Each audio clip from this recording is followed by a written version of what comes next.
তো আমি ছোট থেকে দেখে এসেছি সংক্রান্তির দিনকে অনেক কিছু রান্না করে আর ঘরের খুঁটি এখানে দিয়ে পুজো করে। তো আমিও আজকে রান্না করলাম, পুজো দিচ্ছি। তো দেখো আমি কি কি রান্না করেছি।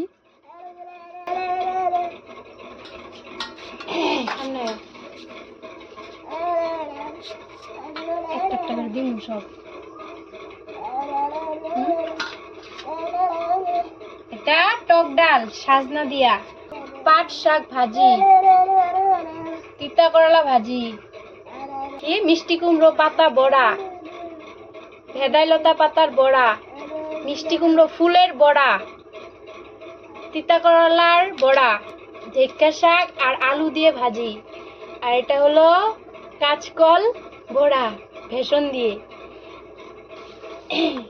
এখানে আছে তিতা ভাজি, এখানে নরসিংহ পাতা, নিম পাতা, আর এই যে এটা গুটি কি, আর আছে মানিমুনি পাতা। এটা খেসারি ডালের বড়া, আর এখানে খেসারি ডাল ভাজি কাঁচা লঙ্কা দিয়ে। এটা হলো আম, কাঁচা আমের টক, আর আছে মাছ, এইটুকু বাস।